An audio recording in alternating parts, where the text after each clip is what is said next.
What's good, Sanity Crew? I'm coming back with another video. And listen, first I just want to say, I'm glad more people is waking up to the truth and about the government. This video is on, well, all you see now is on videos is about government this, government that, government this, government that. And people is just waking up to the fact that they was never for us in the first place. So why would they ever be now? But listen, we got a video on Uncivilized, that's the page name. And the video name is How to Erase a People. And they surely did, especially with us black people. Cause boy, we didn't know who, we a lot of us still don't even know we Indian. But a lot of us is waking up to the fact too. But hold on, let me get my quick time up real quick. But man, it feel good.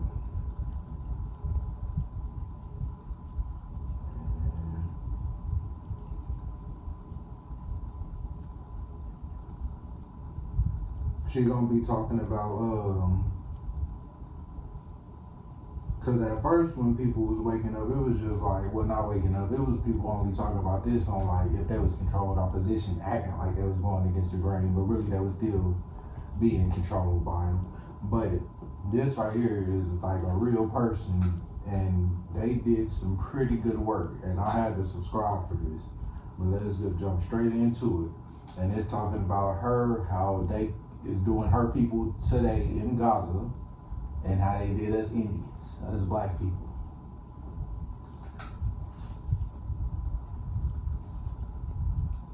Pieces of land be? Well, they could be in Jordan. If we could find the right piece of land and build them some really nice places. Where would those pieces of land be? Well, they could be in Jordan, and they could be in Egypt. Settlers have been trying to erase the indigenous for a very long time, and they've developed lots of tools for the toolbox. Oh no, well, I mean, I ain't gonna say they did, but for the most part they did, especially over here in America. War, disease, famine, settlements, re-education camps. But there's one in particular that's been on my mind: forcible transfer. And you'd have people living in a place that could be very beautiful. It's interesting because if you survive the move, you're still alive. You carry with you your memories and you fight to pass them down to your children and them to theirs. This is Cabri Forest. But there's something else that dies. Something bigger and older than any individual life or home left behind. The essence of a people. So what exactly gets lost when you uproot a people? If you like our work and want to help us continue telling stories like this, you can become a paid member of our Patreon.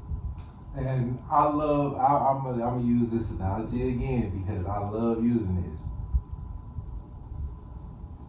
They literally erased us. And if you understand the meaning of erase, the real meaning of the word, the true definition, it means to remove all traces of writing or rubbing, markings. Then there's another definition, the second one, that says to remove all traces of emotion, thoughts, or feeling, or something like that. And that's literally what they have done to the black people. We thought we was African, bro. We thought we was African. I don't know, we don't even look like them. Like, how the hell did we even get fooled into that? But I don't even think we got fooled into it. It's just that, because you gotta remember, they did lay trauma on us too, because we couldn't even communicate. They removed us from our family too. She gonna explain that. But they removed us from our family as kids, so we couldn't even speak it no more or nothing like that. So eventually it will get lost. Now back to the video.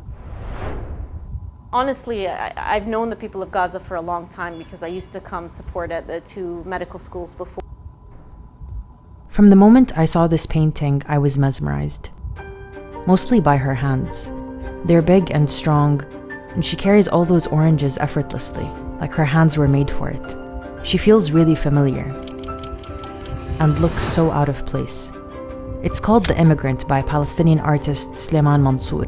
I first saw it in Bethlehem in 2018, on my trip to Palestine.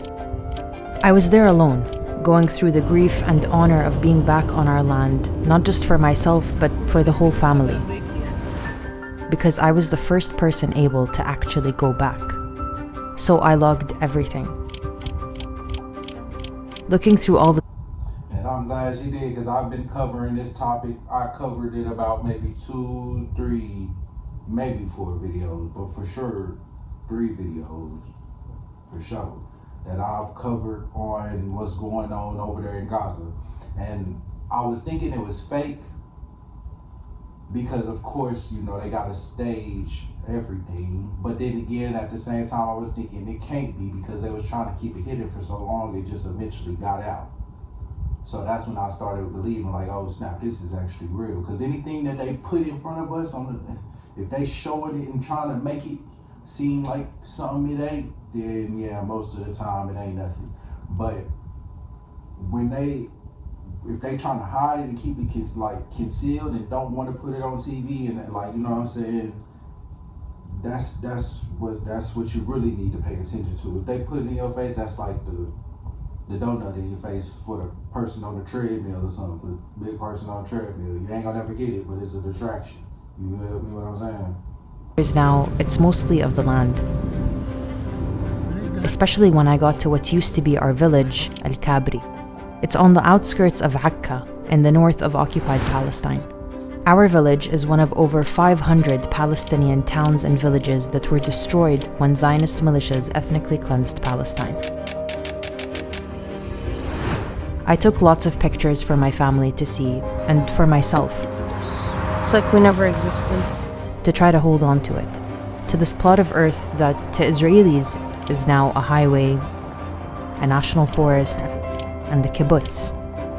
But to me, to us, this was home for, as far as we can trace it, a very long time.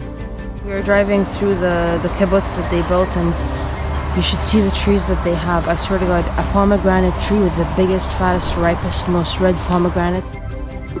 The color is so vibrant, so healthy. I asked my family what we used to grow on our land besides tobacco, which I knew. Vegetables, fruits, oranges, lemons, and grapes. It wasn't easy to get the information. You don't understand how gorgeous it is here. My dad reached out to his cousin, who asked his uncle, who also lived in the village. I wonder how much else we lost that I don't even know to ask about. See, when a people are uprooted, they may have survived, they may be alive, but there's something invaluable that can die. Something immaterial and bigger than any individual life. And it's this thing that explains what it means to be indigenous. I mean, it's always gonna be in you. It's never gonna be took out, no matter how hard they try. It's still in me. You feel me? I'm still Creek. I'm still Chickasaw. What they say? Shishana. I'm still here. That's what that translates to. I believe I said it right. Shishana. This when I was learning about another indigenous people halfway across the world. They called it Turtle Island, and for thousands of years it was home to millions of Native Americans. In the Pacific Northwest, abundant forests and waterways created cultures centered on fishing and forestry, like the Tlingit. Tlingit speakers don't say left or right, they say toward the water or toward the mountains. One ancient narrative they tell is of Salmon Boy, a story that speaks to how salmon, a central part of their sustenance and culture, feel, make choices, and respond to human actions.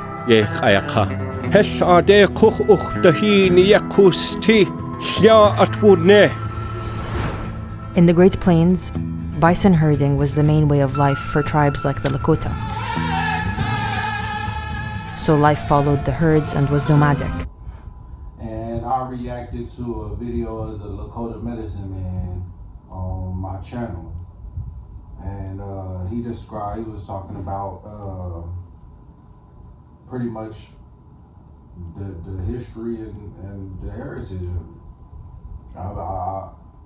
I would advise you to go check that out, because that was a good video. Buffalo were central to survival, culture, and spirituality.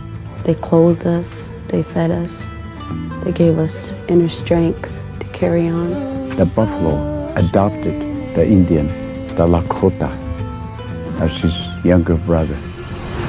And in the southeast, fertile lands allowed for large-scale agriculture. This area was home to the Cherokee, who, along with others, used complex irrigation systems to grow the three sisters, corn, beans, and squash, grown together in a sustainable system where each plant supported the other. They also, along with many other tribes across North America, practiced controlled burning, which would clear undergrowth and make space for edible plants and medicinal herbs. This maintained healthy forests and reduced wildfires. Work with nature, expand habitat, decenter humans, and design for perpetuity. And there's way more. Before the first arrival of settlers, around 250 distinct languages were spoken. And each of these languages is inseparable from the land it comes from. The mountains, rivers, forests, and creatures of every region are woven into the language, stories, ceremonies, and way of life of the people who live there, and are considered animate beings. Losing access to this land would mean losing access to this language, which is losing an entire system of knowledge and spiritual connection. Unfortunately, that would come to happen for many Native American tribes, when settlers arrived with a very different philosophy towards the land. They often mislabeled them as virgin land or wilderness instead of what they really were, living heirlooms, thousands of years in the making. Still dreaming about study abroad? Stop scrolling and start planning. Enter to win a free CIEE. Settlers to the New World saw this land not as a living, breathing being, but as a blank canvas, a 2D backdrop to carve out a new civilizational fantasy. They did a lot to clear the natives: massacres, disease, broken treaties, but we're looking at forcible transfer. The most famous example comes from the southeast. It's known as the Trail of Tears. It's when the US government forcibly removed thousands of indigenous people from their ancestral lands in the 1830s. People were marched at gunpoint with little food and poor shelter for hundreds of miles in extreme weather. Sick and feeble, many near death. One woman was carrying her youngest child who was dying in her arms. Those that survived the journey. And you want to know what's crazy is how we was getting, because when we was even getting taught on the Indians, we didn't even really get taught that much about them. Like, we got taught about the Trail of Tears. We got taught about just a little bit about it, like how they came over here, colonized. I think I was in about like sixth grade. Yeah, sixth grade. No, fifth grade. I think I was in like fifth grade. And I remember the teacher, but I forgot her name. I think it was at Sutton Elementary. Yeah, Sutton Elementary in Fort Smith, Arkansas, man. Listen, they taught us about, just the regular stuff. But it's crazy how I never thought that, like, that was my people. Like, that was who I, like, you know what I'm saying? But then they taught us about Black History Month. And I tried to align myself with that. I was thinking that was sad, but I never really thought that. I was like, yeah, that was sad to happen, but this turns out was actually us, our people. This was our ancestors, bro. They did this. That's wicked. Made it to a radically different terrain, Oklahoma. Thousands of years of self-sufficiency, language, science, medicine, diet, spirituality, all tethered to the... And I was told that we had Indian in us, but it never rung a bell. It just never rung a bell. And suddenly suspended from the reality they're based on. In this new reality, resources weren't as abundant, and communities were split up. previously self-sufficient and environmentally sustainable tribes became dependent on US government rations. Cut off from their sacred sites, ceremonies and spiritual practices began fading away. And they cut them off from one another. Children were sent to boarding schools where, separated from their families, they were forcibly assimilated into white Euro-American culture. Yes, they were alive, but something else was being killed. Inherited knowledge, science refined over generations, a responsibility to tend to the plants and animals of a region, a sense of collective self, totally uprooted. Things that define a culture and a people are learned organically, from just existing in your community on your land. Removing the land removes the space for that exchange, and splitting up communities makes trying to collect that knowledge to save it so much harder. I wonder what words we had in our dialect that we lost to the Nakba, what rituals around land we would perform, what creatures we tended to. I'm sure it's out there somewhere or in someone. Thankfully, they didn't manage to expel us all. أتذكر هذا الشارع اللي أكل من إجري رأت وأنا رايح على المدرسة في مدرسة الكابري أنا تعلمت كنا عايشين مش بيقولوا مهد عيسى يا أخي إحنا كنا عايشين في الجنة في مهد عيسى صدقني إن اكتفاء ذاتي جماعة فلاحين على قدنا عايشين بأرضنا مبسوطين. But they expelled plenty. Just like Turtle Island, with tribes changing as the land does, Palestine's diverse terrain is home to diverse, old relationships to the land. That's why so many of our symbols are from the land. The sabr, the date, the figs, the grapes, the watermelon, the orange, za'atar, and of course, the olive tree.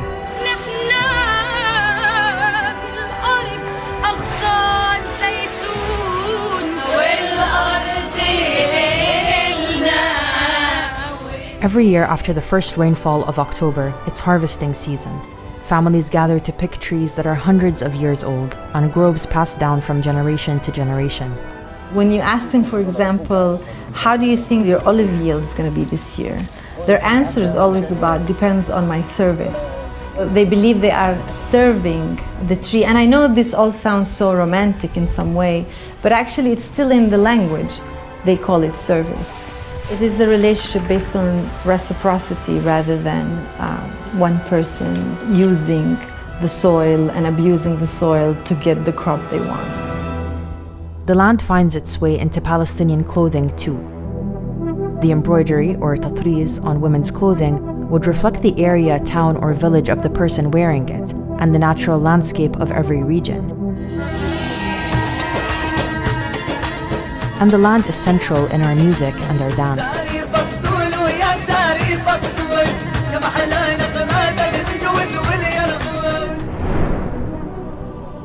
And despite the differences from place to place, Palestinians have always been in communication with one another, trading and exchanging, traveling, gathering for ceremonies and festivals. Until they came. The colonists... Of course. Everywhere, just everywhere. It ain't no place that ain't been took over. Of course. Attitude towards the native peasants stemmed from their anger towards those who reminded them that there is still another people in the land of Israel that have been living there and does not intend to leave. They say it was a land without a people for a people without a land, and that they made the desert bloom. In 1948, Zionist militias methodically ethnically cleansed Palestine for Zionist settlement, leading to the expulsion of 750,000 Palestinians from their homes. Okay, I had my phone ran out of storage, so now I gotta jump back into it and find. I'm just gonna have to edit it in. We call this the Nakba. The new reality was a fragmented Palestine carved into 4 new colonial geographies: the Gaza Strip, the West Bank, Jerusalem, and the 48 territories, what they call Israel. That's where our village was. Some Palestinians were able to remain, but many were effectively transferred to refugee camps both in these new territories and in neighboring countries like Jordan and Lebanon. My maternal grandmother was in the womb when her father was killed, the first martyr from our village, and her mother left on foot, alone, pregnant, and with 4 other children. to Lebanon. She made it to a camp called Burj al-Barajne, where my grandmother would be born and raised, and would eventually meet my grandfather. My paternal grandparents were from the same village. They left to Burj al-Barajne too. It's one of 12 Palestinian refugee camps in Lebanon that are still around today. On December 14, 2012, my 7-year-old son Daniel was shot to death in his first grade. The camera is not even doing it justice, I swear to God. I think it's hard to gather information about what we lost in Palestine because the trauma didn't end with leaving Al-Kabri. It continued in Lebanon. Their right to work and own property are limited. And then low-key continued in America too. Because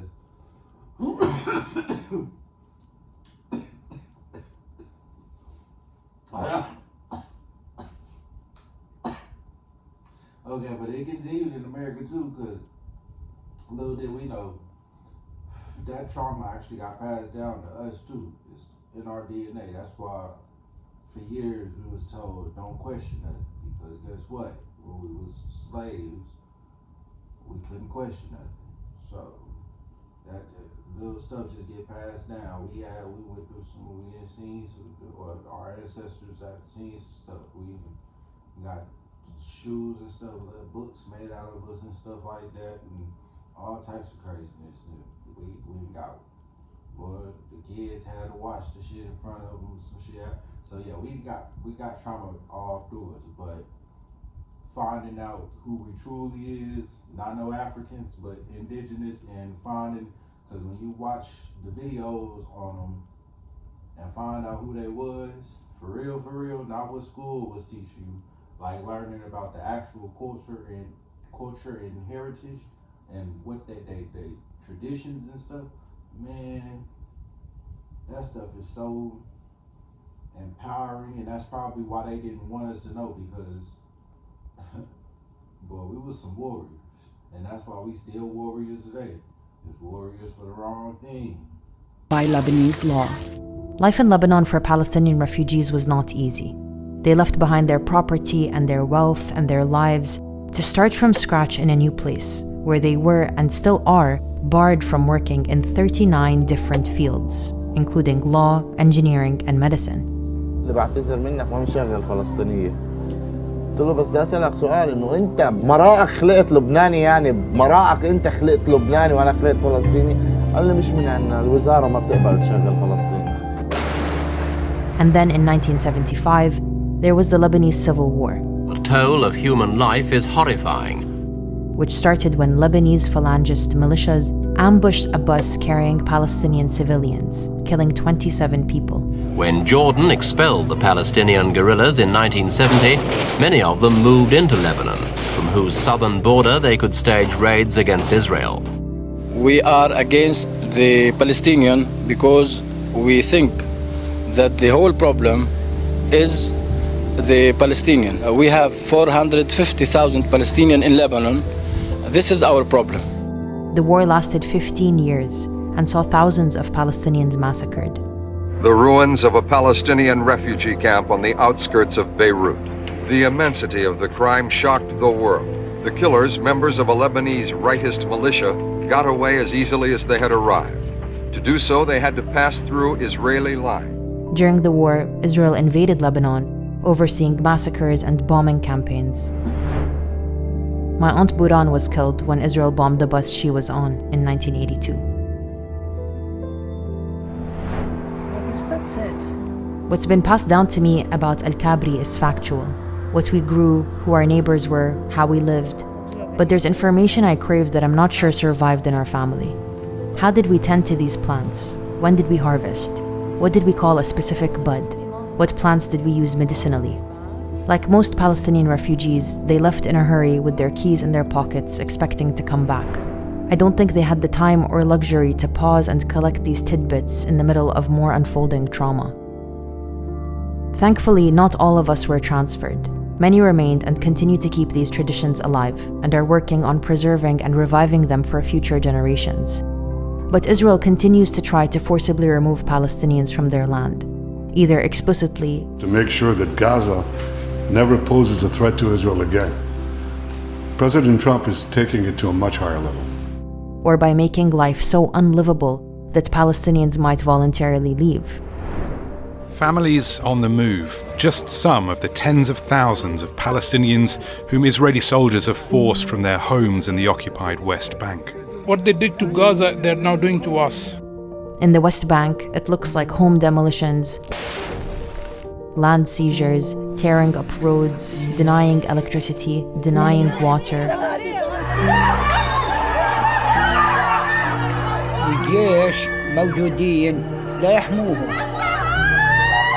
And there's a particular terror reserved for Palestinian shepherds and farmers, still deeply rooted in the land.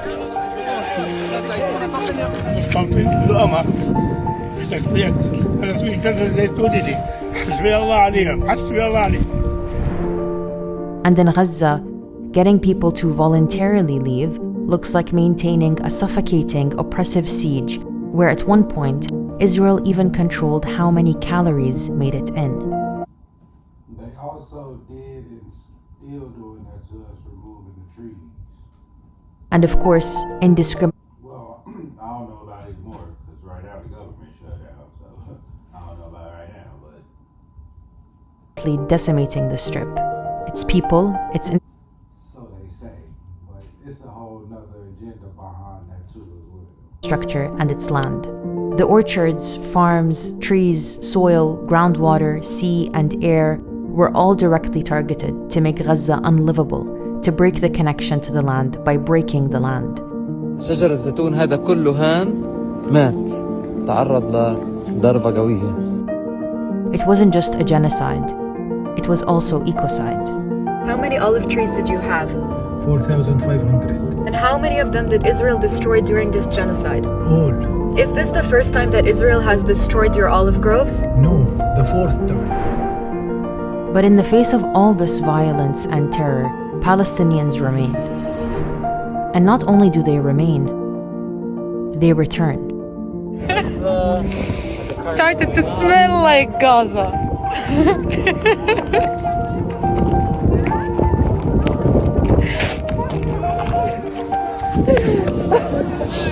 الله يرحم حامد يا أمه، الله يرحمه، كان هو اللي بيستقبلنا أول واحد يا أمه. بسيبها وبطلع، لا بموت في غزة وأنا بسيبها. بوس ترابها قبل ما تروح، بوس ترابها. It's in these situations that the meaning of indigeneity is on full display. Despite having protections not afforded to Palestinians, in the face of danger, the settler flees because there's no tether to the land. That's why they say things like this. Palestinians say they don't want to leave. I don't know how they could want to stay. It's a demolition site. The only reason the Palestinians want to go back to Gaza is they have no alternative. Because to the settler, a good life is possible on any land. Land is just a place to live, a backdrop. It might have some excavated ideological story, but there's no relationship, no roots to keep them settled. That's why when they came to Palestine, they planted thousands of pine trees over the remnants of Palestinian villages. Trees for cover, trees for decoration, a prop. And why from when they arrived to this day, they don't seem to have difficulty burning and uprooting olive trees that are hundreds of years old.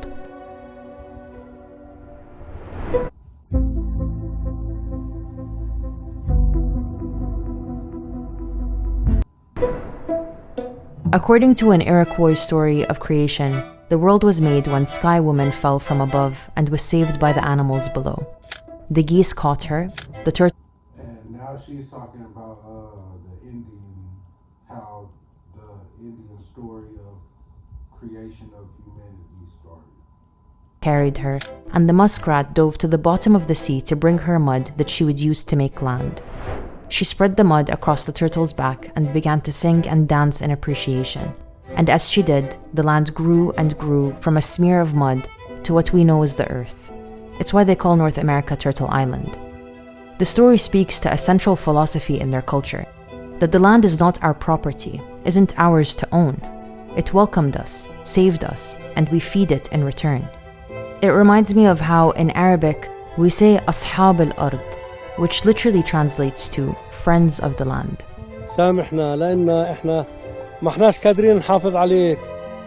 Indigeneity doesn't just mean to live on a land for ages. If that were the case, settlers would eventually become indigenous too, and those forcibly transferred would stop being indigenous. هؤلاء اضربهم ما فيش في حد بيفيدك. لا مصر ولا الأردن. اضربنا وبس. To be indigenous means to be part of the land, part of its ecosystem, its tending, its caretaking. It's a responsibility and connection and inherited knowledge that you can't know in a lifetime. Man, I feel like the Indians knew a whole lot more than what they were saying. Like, man, it's stuff coming out today saying how plants can now make music. It's coming out today or whenever that came out, but I seen it today that they put like some type of, I don't even know what it was, but pretty much it was like some type of chemical or something that reacts with the plant, that it lights up so it can show, I guess, like the pathways of it, or show, I guess, like I forgot the word of it, but it's pretty much like, yeah, like the pathways, I guess, of it, the waterways, I don't even know. But man, trees, plants, they got conscious. That it's study is, I just seen something saying that consciousness, we really don't even know what consciousness is. Because when we look at it, we think of it from our point of view, from a man point of view, a human point of view, but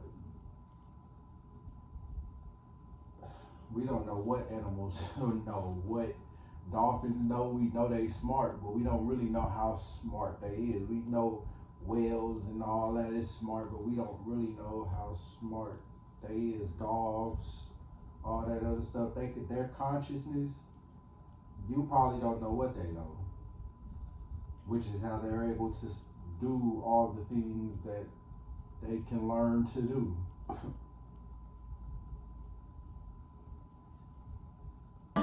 بدك تربطي حالك في زيتونة ولا تطلعي. So when you remove people from their land and drop them somewhere foreign to them, you have severed the continuity of this ancient knowledge. And our elders have told us that our job is to remember. Unfortunately, some of it gets lost forever. But the wound this removal leaves, and the need to keep the connection alive, will always remain. Shinasha means I am still here. هاي رسالة من ستي اللي مواليد 1922 لترامب اللي بده يهجرنا. ما غصب عنك يا ستي بدهم يطلعونا. ريت روحها تطلع. احنا ثابتين في الأرض زي الزيتون.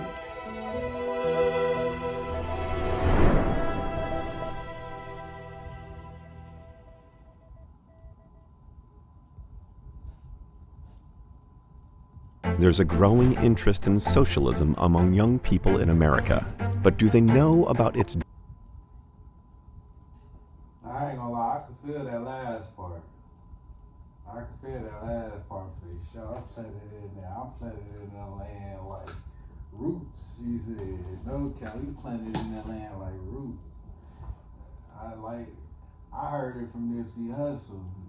They tried to bury us not knowing we were seeds. I mean, I heard that, actually, no, I heard my grandma say that a whole lot of times, actually. But I guess I'm buried in my mind that Nipsey Hussle started back up. But, yeah, man, I wasn't really in my teaching mood today. I was more in my learning mood, because I'll just be up watching videos all night, just seeing what to react to. Sometimes I might react to something that I find on the spot, but lately I've been reacting to stuff I've been watching so I can bring you something good on, you know what I'm saying? So, yeah, catch y'all on the next one because I got 2 more coming later on.